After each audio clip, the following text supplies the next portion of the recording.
I'm doing something awful right now. I'm giving my honest opinion. Okay, like, as a YouTuber, you should never do this.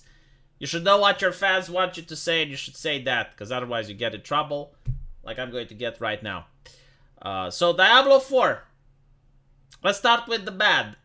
One of the worst character editors that I have ever seen in a video game ever, period.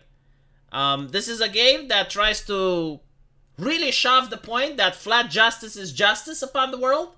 The developers strongly believe that Women Plus is what the market desires and not legacy women.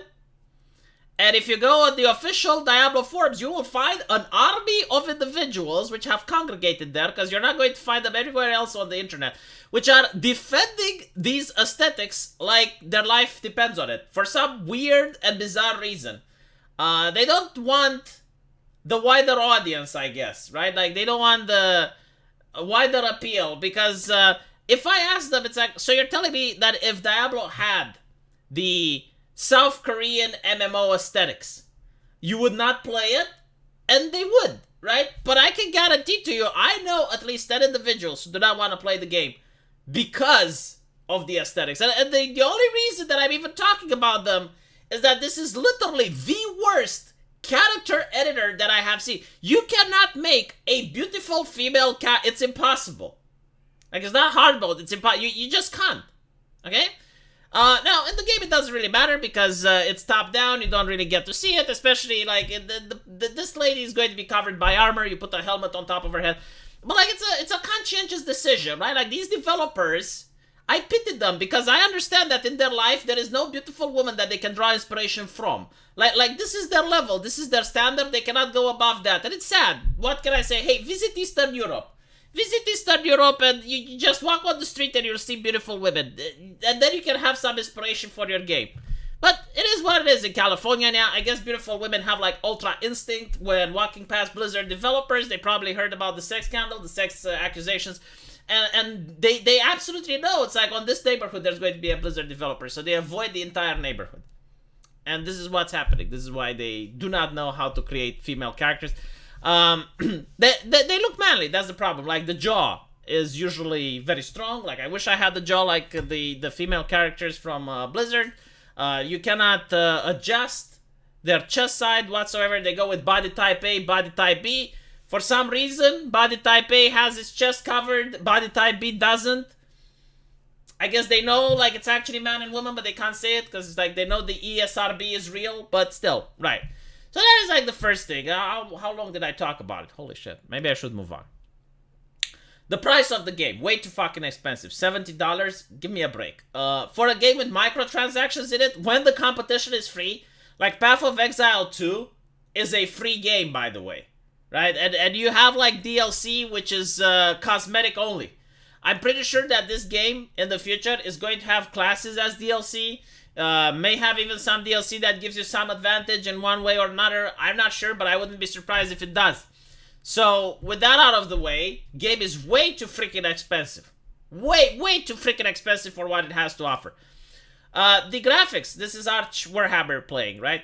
The graphics, they look like a phone game. I mean, look at these skeletons, right? The UI, you can't see it, but it's literally the UI from Diablo Immortal. Like, they were so fucking greedy when they made this, it's unreal. So, this is another minus. I would say the graphics, they look awful. Feels like a phone game. But not only that, there's no gore, there's no blood. Like, you can see here, the Necromancer is causing blood with his abilities. But other classes do not have blood. Like, if you play the Barbarian, there is no blood. And you may say, well, who cares? It doesn't feel impactful. That's the problem. It doesn't feel like when you throw a meteorite into a group of enemies and they don't go splat, it feels like you're not doing damage. And that's the issue. And it's so bizarre. I don't understand why. Because, like, there is blood in the game, right? You can see the Necromancer doing it. But again, it's the only class that has it. And secondly, the environment has blood in it. Like, you can go into a dungeon and you can see, people being impaled in spikes and the dead bodies, like, piled up on the ground and stuff like that.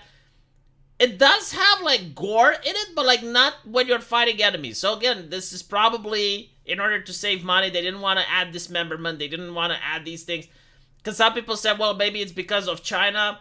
That's not the case because there are many games which has like a Chinese version and a non-Chinese version, right? So like they can censor for China when it comes to that because it's just like a very simple thing to do. If you have gore implemented, you can also disable it for like a specific version of the game. That's not a problem. No, I genuinely like, do not understand why they don't have it. It's just bizarre. That's pretty much like what I can say negative, but like there is positives to be said about this game. So I do think that this game feels more Diablo than Diablo 3. Now, take that any way you want. Diablo 3 was a very bad game. But again, like if you like Diablo 2, you're probably going to like this one. It's more close to Diablo 2 than Diablo 3, and I had fun playing it. I'm not saying that it's a good game by any means of the imagination, but it's not a bad game either. It's definitely mediocre. Like I would give it a 6 or a 7. Like look, I'm having fun playing it. Like time passes, you know. Like Forspoken is a bad game, right? Like Forspoken, I can't fucking play it. I can't touch it. It's awful. There's nothing redeeming about it. That's a bad game. This is not a bad game. Like you're having fun. You know, like time flies by. You're clicking. You're getting loot. It's good. I think Path of Exile 2 is going to be better. But if you like RPG games, this game is good. Again, the problem is the price. Like, if it wasn't $70, I would recommend it to people. If it ever goes down to $40, then yeah, you should buy it. But until then, do not. And another positive, I love the skill system. It's very fun to play. I mean, you get a lot of options. This is a problem that Diablo 2 used to have. You don't get that many options when you're low level. Here, at level 1, you can choose between 4 different spells. You can then further upgrade them, like you get your little runes list, and then by level 5, you get access to more spells. So I really enjoyed the skill tree. I thought that it was great. And it's definitely an improvement from Diablo 2, and much better improvement than Diablo 3. But yeah, so this is legitimately what I think about the game. If you're like a very rich person, and you have oil in your back garden, and you're like a Saudi sheik, and you don't have anything to do with money, then maybe you can buy it. But for everyone else, I would definitely say no, it's not worth the price. Hopefully, if they ever bring it down, though I don't know if Blizzard actually brings down the price for their games, but if they ever do, then you may consider it. Still, you know, the character editor just kind of tells you the ideology of the developers, right? Like, the company that is most famous for getting accused of being sex pests out of the same company that's trying to lecture people about depictions of women in video games. Give me a fucking break. Let me know what you guys think, and I'll see you in the comment section. Take care.